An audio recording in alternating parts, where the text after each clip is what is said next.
And that's where most couples go wrong is they try to resolve conflict. They try to deal with things when they're outside of their window of tolerance. Yep. That is like a surgeon trying to do surgery in the middle of an earthquake. It is not, I love that. It's not going to happen.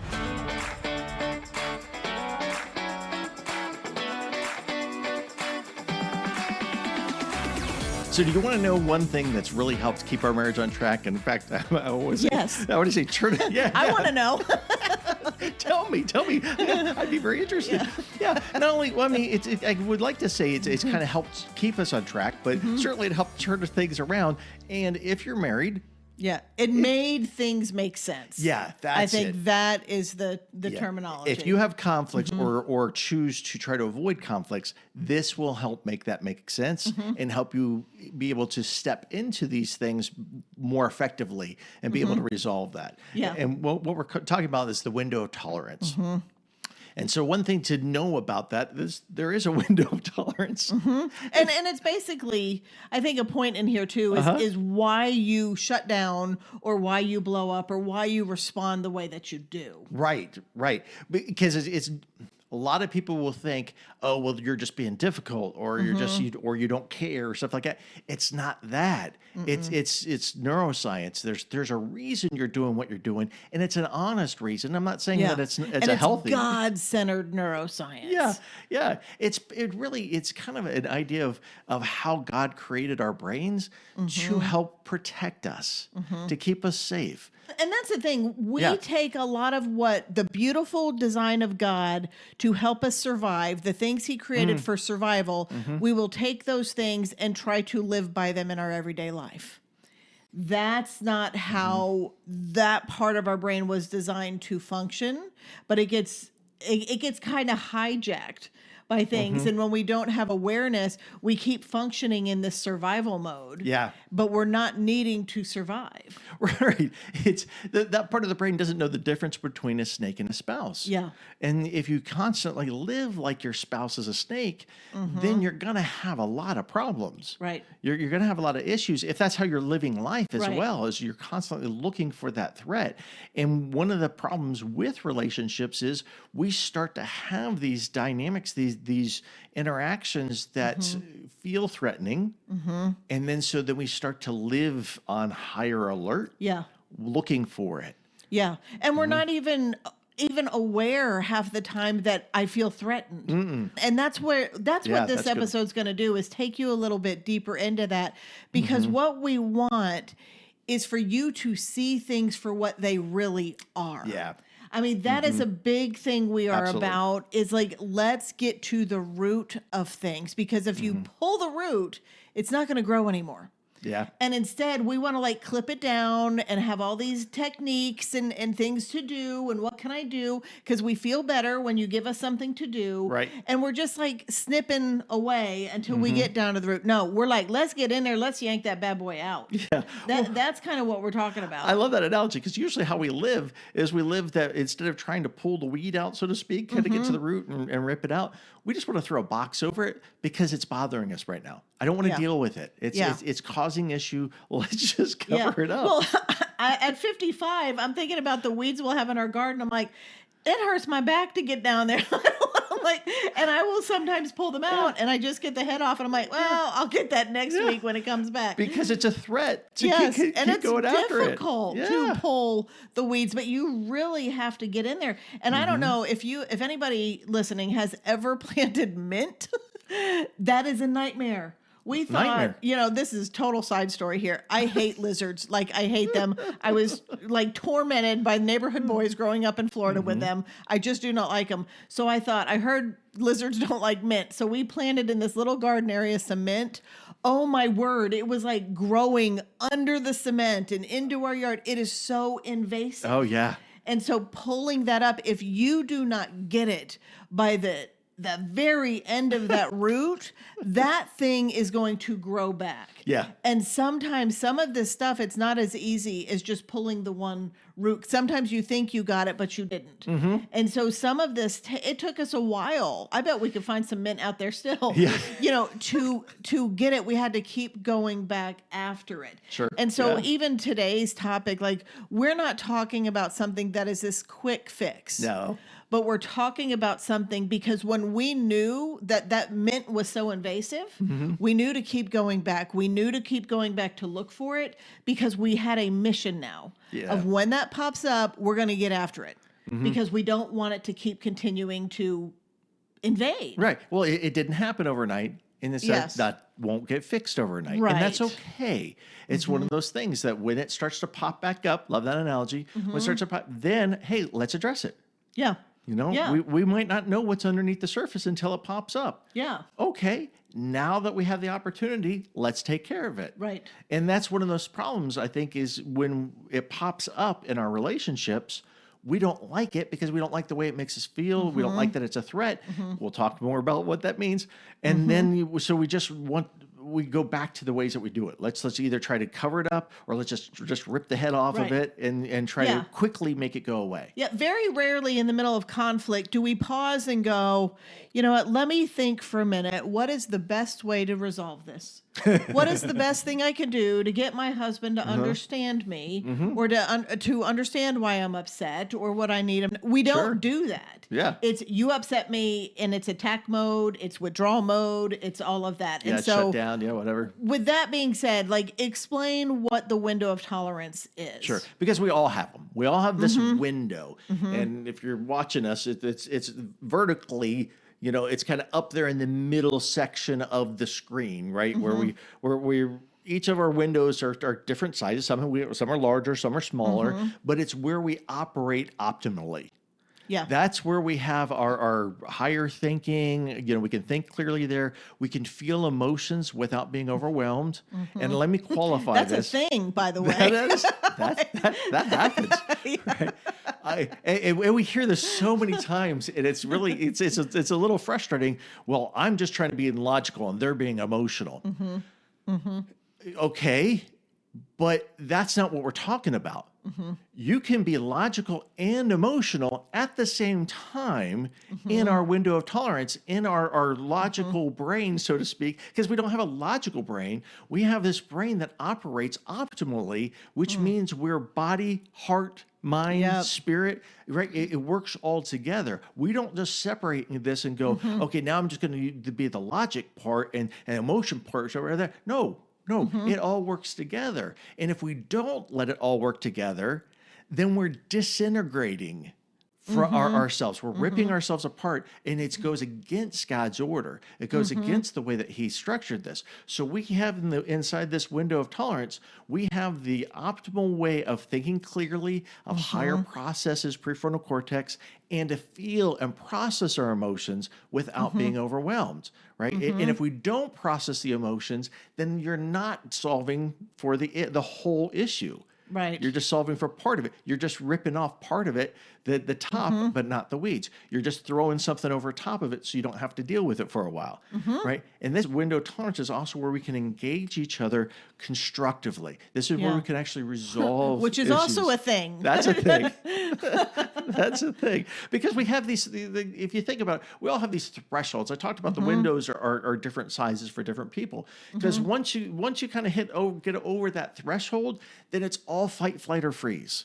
It's all about self-protection, right? So when we're inside that window, we're relational. We're being able to connect with each other. When we go too high, right? That's hyper aroused. That's when we've got it slammed on the gas, and now we're all really amped up. There's the fight, there's the flight, there's the hyper arousal, yelling, reactivity. We get defensive. It's all flooding and all that. When we go below this window, right, we're slamming on the brakes, this hypo arousal, then we're freezing, we're shutting down, we're stonewalling each other, right, because it's too much, right? No, I'm just, it's emotional numbness. I'm fine, right? So we're dysregulated when we're too high, or we're too low. We don't want to be in those areas for too long, but that happens. That's the way that God designed us, so that way we can address issues that are threats. Right. So it's to keep us safe, right? It's, but that's the challenge is with each other, we want to work on that safety, because that's where relationship is, and we're relational creatures. God created us to be relational. And relationship is in window of tolerance. When we don't feel like we're being in relationship, when there's a break in that, that's when we'll go to either hyper aroused or hypo aroused, and we'll get dysregulated. Yeah. And when we're dysregulated, we don't have access to relationship or a lot of things. We don't have access to empathy. We don't have access to that clear thinking. It's all self-protection. We want to be loved and accepted, right? We're relational beings, right? We want to be loved and accepted, but we're also very quick and easy to slide into self-protection and emotional reactivity. Being emotionally reactive is in those areas of hyper or hypoarousal.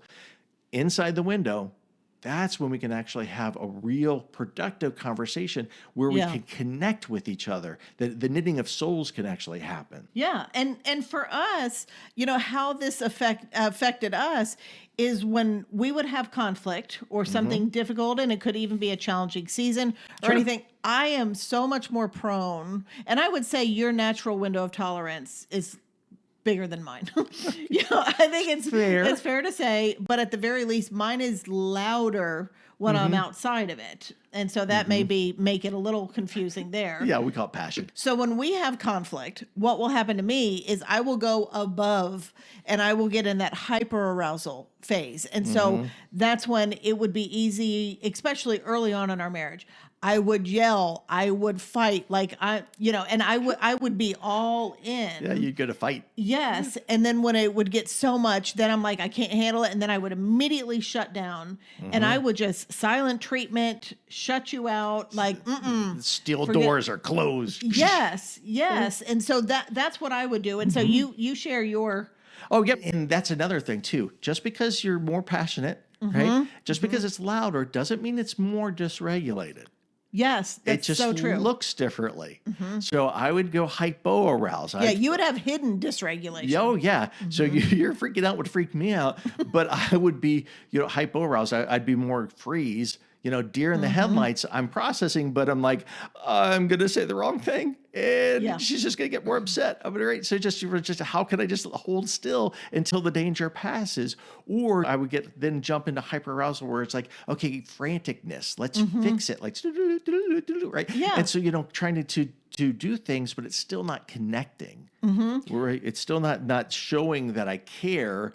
Just because I'm scurrying. Well, and now to your point with that, to expand on that, our conflict, it gets to a point so rapidly that you're not even arguing about what the issue is. What I'm now fighting for is for him. I'm fighting against him being outside of his window is triggering to me. So now I'm not even fighting about the issue. The conflict itself isn't even the issue. The issue is that you're not engaged. Yeah. The issue is that you're now checked out. The issue is that you're a deer in the headlights. And so I'm fighting more, but what I'm fighting for is for you to care, for you to look like you care about me, about this situation and all of that. And you're fighting for me to get back into my window and to calm down. Right. Because I feel the separation from you, and the way that we get to reconnect is for me to placate whatever the situation is. So then that way we could come back in and meet in the middle. Right. See what I did? See how I fixed this? Aren't you happy with me now? And so, we get back into the window of tolerance. Yeah. But it didn't look angry. It didn't look loud, but it was still as much dysregulation. There's still as much going on in that self-protective fight, flight, freeze situation. And it happens to everybody, but unfortunately we'll hear it over and over again. Well, they get so angry and they just start yelling and they're the problem. Nope. How are you becoming reactive, right? In the window of tolerance, you're able to handle your emotions without becoming overwhelmed. The emotions are overwhelming you. Then you're outside of that window of tolerance. Yeah, and that's where most couples go wrong, is they try to resolve conflict, they try to deal with things when they're outside of their window of Exactly. tolerance. Yep. That is like a surgeon trying to do surgery in the middle of an earthquake. It is not, I love that. it's not going to happen. No. And so the fix is not, well, let me fight for him to get engaged, or let me fight for her to calm down and be calm like me, which you used to say stuff like that. And it was horrible. It was horrible. We could talk when you calm down. Yeah. Like, no. Yeah. And so instead of fighting for that goes nowhere. Instead, what we need to do is go, okay, we're outside of our window of tolerance. Yeah. The goal is not to resolve the conflict right now. The goal is to get back inside our window of Right. tolerance. Oh, absolutely. Because unless and until we do, we're going nowhere. We're having circular arguments. Most couples have the same fight over Yeah. and over and over again. Sure. This is why. This is exactly why. You cannot resolve it until you get back in your window of tolerance. Right. And look, none of this is premeditated. No. Nobody is going, I know what I'm going to do next. No. Right? No. This is not what's happening. And neither of you are being malicious. Now, maybe in the moment, there might be some things, but the intention, right? What you're doing out of that is out of self-protection. So it's really just your nervous system that's trying to do exactly what God designed it to do, to self-protect. And this is what that part of the brain is going, I know how this will make you safe. I know what to do next because of things that it's learned over time about conflict and relationship. So it's not, the problem's not about the love for each other. It's not that you don't love each other enough. In fact, sometimes it's because of how much you love. Then it's important. It's important. It's more of a threat when it feels like that love's in jeopardy. So right, you got two dysregulated people trying to solve a problem that neither of them have the capacity to solve at that time. So that's the James 1:19 speaks 1:19 through 20. Familiar verse. Yep, familiar verse. Everyone should be quick to listen, slow to speak, and slow to become angry, because human anger does not produce the righteousness that God desires. Look, may have heard this, right? As far as communication, and just be quick to speak, slow to anger, which is important. Those are things, and it's usually preached as a command that do this. Just try harder to be calm, right? You just got to bear down. But this is actually, it really does reveal a lot of neuroscience that's deeper than just that. It's really saying you're physiologically incapable of producing righteous outcomes when your nervous system is dysregulated. Out of anger. Right? You cannot produce righteousness. Exactly, because human anger does not produce the righteousness that God desires. So James isn't just saying be nicer, right? He's saying what the nervous system does and what it looks like. And so it's wisdom that we should be learning from. In Proverbs 17:14, starting a quarrel is like breaching a dam. So drop the matter before a dispute breaks out. Okay? This dam metaphor is almost neurologically precise, right? Yes, truly. Because, God created neurology, right? Neuroscience is his idea. This is just a study of what he's done. So, because once you've breached a certain threshold, once cortisol and adrenaline flood the system and the heart rate's going and breathing all that, the water's very hard to stop at that point. And the wisdom's saying, learn to recognize where there's cracks, when the storm waters are getting ready to crash over, before the dam breaks. Take care of things and be a wise and intentional at that point in time. Because once the dam breaks and the flood happens, the only thing you need to do is fix the dam. You've got to go back and fix the dam, because the floodwaters are going to keep coming. And so we need to stop and go, okay, where's the break? And let me fix that. So that's how you get back. Sure. Yeah. Slow things down. Right? Slow things down. Recognize, be intentional, be aware, and address it then. We talk about taking a time out. Right? There's a pause. We'll talk more about that. But these are things that if we're not in our window of tolerance, there's no sense pushing past that point. Because we're not going to get what we want. We're going to, actually, we'll get a lot of what we're not wanting. Yeah, and that's the thing. Here's the big deal about being regulated, because co-regulation and nervous system things like that, the window of tolerance, this is contagious. There is contagion to this. And so our nervous systems don't operate in isolation. No, no. And that's what research will show, is that this co-regulation, it shows that our nervous systems are actually shaped by the nervous systems of the people around us. Yes. And this is why, and this is especially true for our caregivers. And so if we have a caregiver, a parent who is chronically dysregulated, well, that child's nervous system is going to learn how to do what? Survive. It's going to learn how to control that chaos. Sure. And so whether that means it's going to shut down or, escalate, whatever that is, but it becomes about survival. And so our families are our window of tolerance training grounds. Sure. Yeah. And so that dictates how wide and how big our window of tolerance is. And I can tell you, for me growing up, and all the things I know now, my mom, who has passed away years ago, makes so much more sense to me. And it grieves my heart that she didn't do the work, that she didn't work on changing. Yeah. I would have loved to have sat across from my mom and been able to counsel her. I would have loved to have been able to do that. But I know, as a little girl being raised in a home with chaos, with an angry, very loud alcoholic stepfather, and a mom who would run away from conflict. When there would be drunkenness in the home, when there would be a fight, what I remember, you'd think it would be the yelling drunk person. But what I remembered more than that is my mom walking through our house and shutting all the doors. We had some sliding doors that would close off parts of our home. She would go through and just shut every door, and I would be on the other side of that door. Yeah. And so conflict would happen, and my mom would dysregulate and hightail it out of there. And so what my nervous system learned was that conflict equals abandonment. And so here we are, flash forward to our marriage. We would have conflict, and it's like, buddy, you are not going to leave me. I will hunt you down. I will chase you down to make sure you stay engaged. And Right. what does when you're out of your window of tolerance and you're shutting down and you're deer in the headlights, that looks very familiar to me.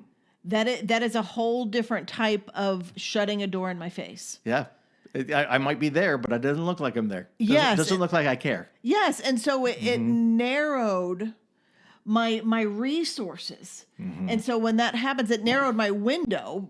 And I believe, like during conflict, that there's not a resource coming, that you are on your own. Right. And so that is what affected my own nervous system. And that's the thing, your nervous system reactions, they don't just stay in your body, they affect those that you're around. Sure. Especially your children, but also your spouse. Yeah. And because you can see it in our arguments. When I'm dysregulated and I get in that full fight mode, I now dysregulate you. Sure.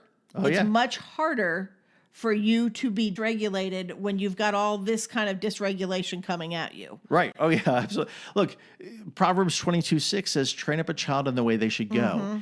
Even when he is old, he will not depart from it. A lot of That's people, not a promise, by the way.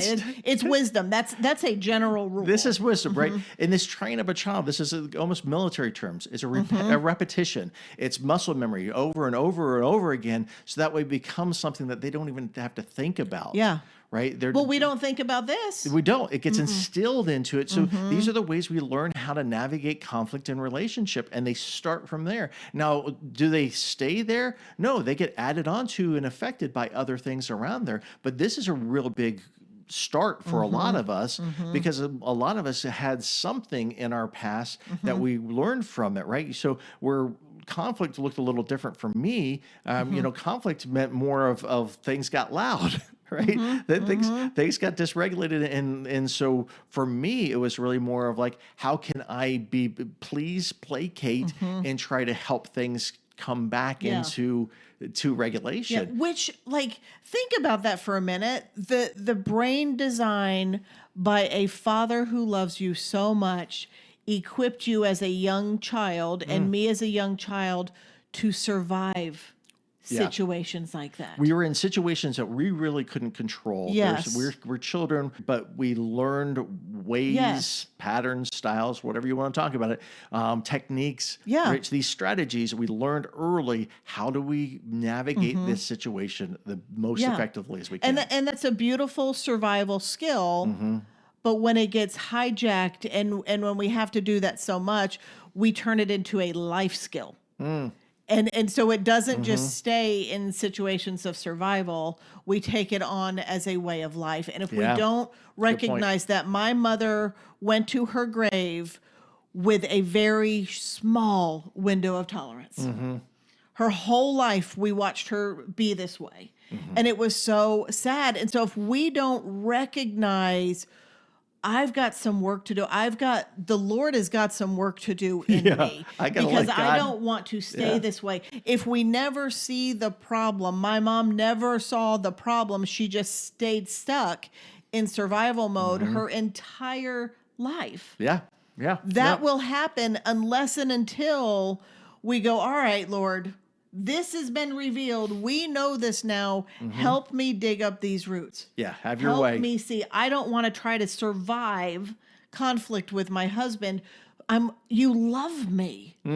Why would I ever put you in the threat category? Sure. That's not God's design. And we have to start wrestling with that and knowing that, but also being there for one another. Sure, absolutely. Look, over time, these are some of the beginnings. Other relationships, if we have other relationships, chronic stress. Yeah, these are things that shrink the window, that make that window sleep smaller. deprivation. These are unresolved trauma. These keeps making it smaller and smaller and easier for us to come outside of this window of tolerance, right?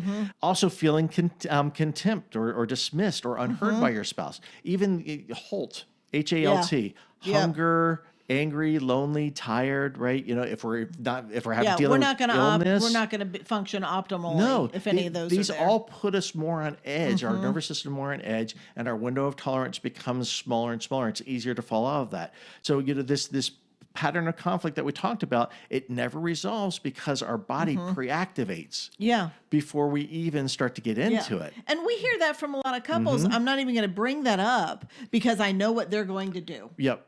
Yeah, absolutely. We every conversation we have just turns into an argument. So why have these conversations? And here's the thing: because neither of you are necessarily being wrong, you're being self-protective. Right. So Right. you're both are just protecting yourself, and you're trying to fix your marriage when you are trying to fix it. It's not with this understanding that about what your nervous systems are doing and how it's working against you. And so there are ways you can start to focus on widening your windows together and separately, but widening your windows and trying to stay in your windows with each other so you can accomplish what you're trying to accomplish. Yeah. And to go back to us and what that would look like for us is we would have conflict.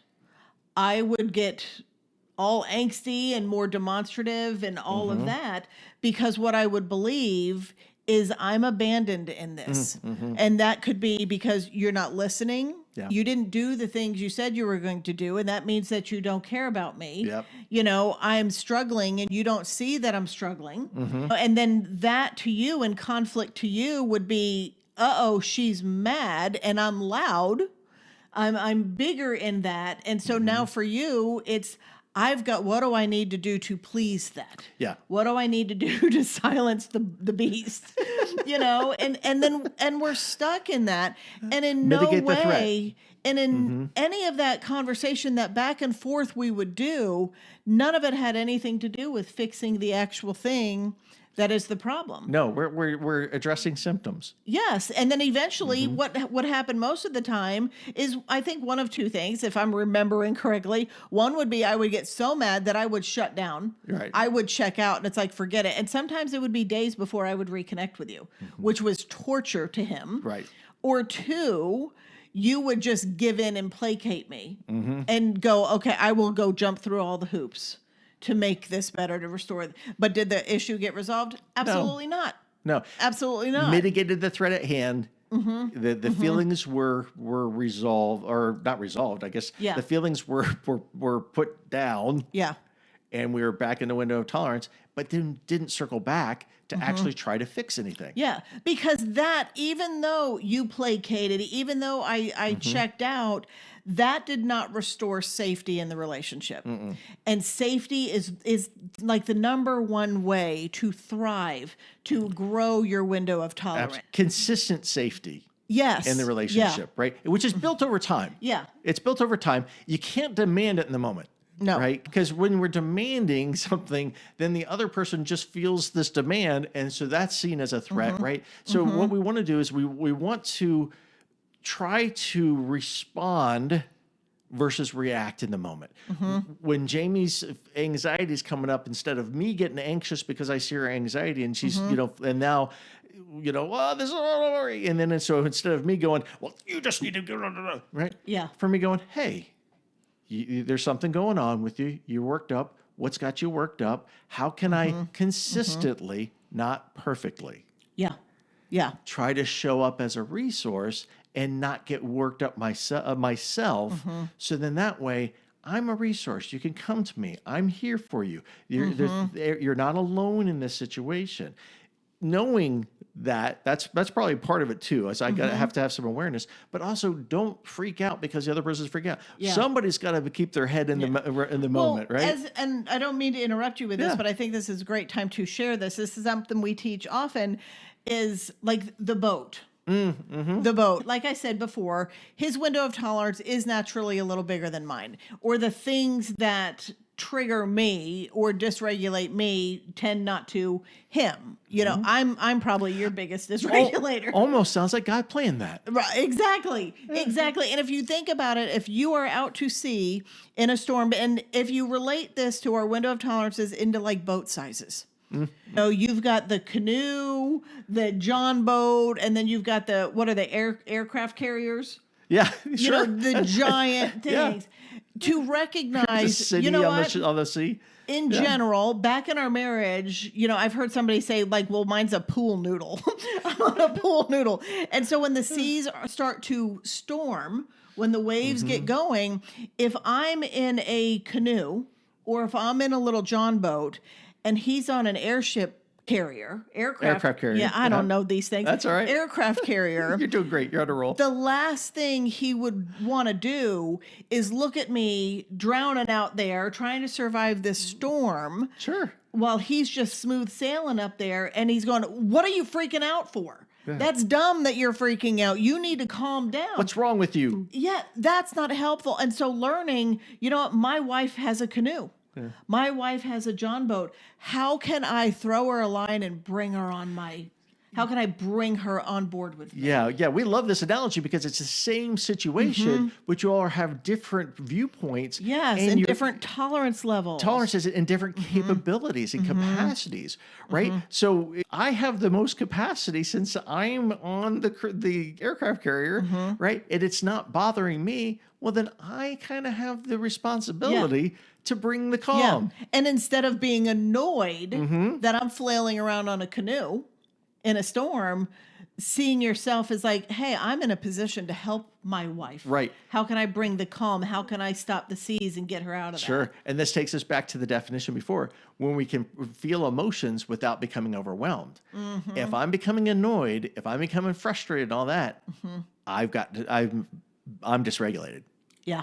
Right? Yeah. I might think it's you freaking out, but I am now dysregulated as well because I'm not bringing the calm. I'm not functioning in that window of tolerance with that higher thinking processing part of my brain.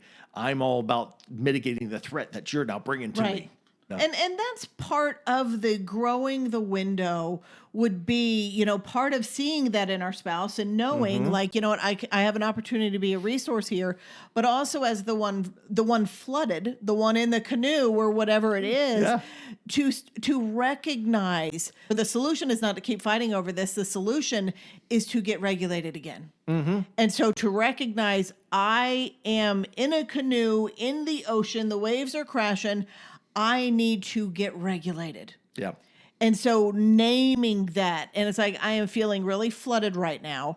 I have, and giving it that name. And it's like, I need time to come back online. Well, naming any emotions, right? Because again, window of tolerance. It's being able to think and feel, to be able to process both our thoughts and our emotions without becoming overwhelmed and dysregulated. So being able to name emotions and talk about them actually allows us to activate the prefrontal cortex and to process them in this higher functioning than in our reactive state. And to help our spouse do that too, to call it out. And it's like, I think we're both getting a little dysregulated right now. Hey, we need to step aside and figure this out. I'm feeling overwhelmed. I'm feeling stressed out. Hey, you know what? The way you're just coming at me, it's got me feeling a little off. So let's take a second. Let's take a beat. You know, what is it that we're needing to do instead of just getting each other whipped up into this frenzy. The spiral. And I mean, even to like pray about things. Yeah. What could we do to keep the dam from breaking? And then get flooded out.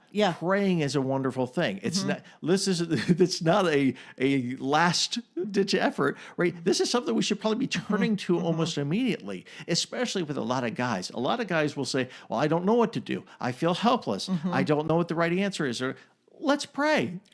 There is somebody who knows what to do. There's somebody who says, come to me, all who are weary, and I will bring you rest. Right? So let's pray. Let's ask God into this. Let's figure out what God's plan is for this, and have him have a nervous system intervention. I don't. I mean, the point is we need to stop it. We need to recognize what's happening so we quit getting in that spiral over and over again. And you're not going to perfect this. No. Like we were talking about the mint. Sometimes the roots keep coming back up in places you didn't even know they had crept over there as well. But the reality is, the truth of all this is this kind of co-regulation and working through this together, that is a gift in your marriage that you probably didn't even know you had. Like the way this man is able to calm me now, and the way that I'm able to ask him in advance, that this is a busy season. This is going on. I've been scared about this. I've been sick and I'm getting a little tired of being sick, whatever it is. And that I can go to him and say, I am vulnerable of falling outside of my window of tolerance. And he will help me with that. Yeah, I've got a busy season. This is a busy week coming up. I've got a lot of extra stresses that are going on. Make each other aware of that. Look, Genesis 2 and in Matthew, we're two becoming one flesh. We've got to be in the process of two becoming one flesh and helping each other become better together. Yeah, and you gave me some of your healthy nervous system. As much as how the people's nervous system that we grew up with has affected us, you can be a resource for your spouse's nervous system to affect it in a positive way. To be that resource next to God that God had given them. I can't count the times where I have felt more dysregulated, and his presence regulates me. His hand on my leg regulates me. Him just saying, baby, I'm here. That's enough. That's how we regulate one another. We give each other room. I got you. When Jamie just puts her hand on top of me, like rubs my shoulder or stuff like that, I just instantly, they just drop down. It's just like, and not even like massaging, just touching, just rubs her hand across. It's like, okay. Yeah. It kind of slows things down and helps to bring me back. Yeah. And so just as much as we amp one another up when we're dysregulated, we can amp one another down as well. And so to know that, like, I rely on him to help regulate me. I turn to him when I'm dysregulated now, looking for his help, and he will do the same for me. And that is a beautiful thing. Like, what a good father to design our marriage to be that way. Yeah. Ecclesiastes 4, 9, and 10. Two are better than one. Yeah. If either of them falls down, one can help the other up. Yeah. It's not just a practical partnership, guys. It's a picture of two nervous systems helping each other stay inside the window. Yes. Yeah. If one of them gets out of their window of tolerance, the fallen other down. can help pull them back in. Yeah. When the other is drowning in a storm in a canoe, the other can pull them on the airship. Aircraft carrier. It's gonna be a thing. Aircraft carrier. I need to come up with another boat. Let's go with a cruise ship. We'll go with a cruise ship. But that is the design. And we're messing all this up. Like, the design for marriage is so good and so beautiful, but it has been hijacked. And we as people, as believers, have a responsibility as well. I had a responsibility to recognize I was not okay. My fighting, my demonstrativeness, all of that, my pushing, that's not okay. And I needed to be aware of that. You needed to know that you're people pleasing and you're shutting down and dismissing. That's not okay. We have a minimizing. responsibility to say, this is what I'm doing. Lord, help me reveal this. And then we need to go to one another and say, here's how you can help me. What do you need me to do for you when you're feeling that way? Yeah. And then mutual responsibility of, you know what, we're spiraling. We're spiraling. We're going to stop this. We're going to call a timeout. We're going to step away and we're going to process things. We're going to name what's happening and we're going to step away and process. And then we're going to re-engage and we're going to deal with this thing. I don't care if we have to rip up that mint 15 times. We're going to keep coming back and we're going to try again and we're going to try again and we're going to try again. And then before you know it, it's dealt with. It's dealt with and you have a new reactivity in your marriage. Yeah. We're being consistent. We're not being perfect. Yes. We're trying to move forward the best we can with what we can and doing it in God's way that he asked us to do it. Yeah.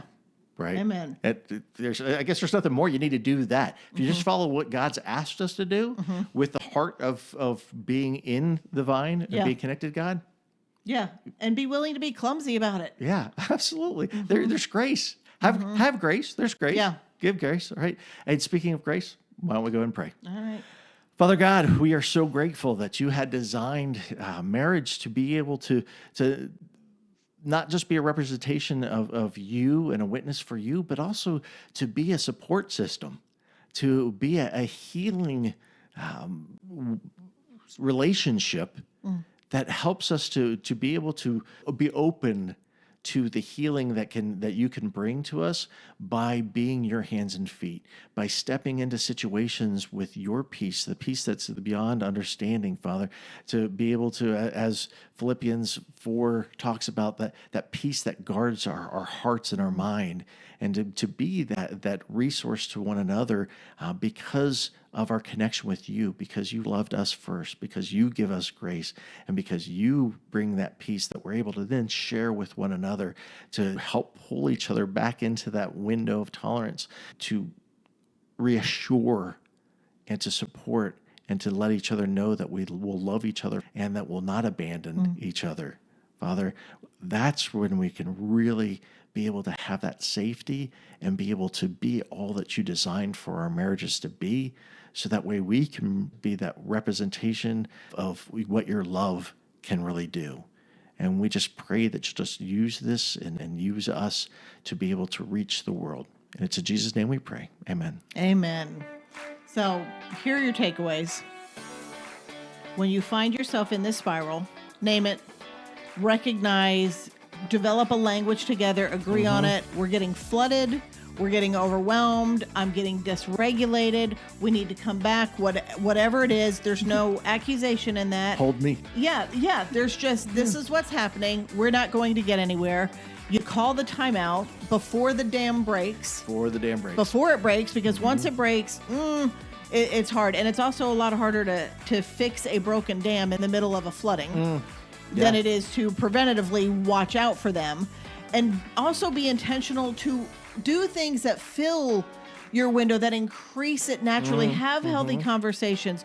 Go for walks. Take care of your health. Make sure you're eating something and getting good rest before you even engage in conversations, that are heavy. And if you want a conversation to have together this week, sit down and talk about What did conflict look like in the home you grew up in? And how might that have shaped your window?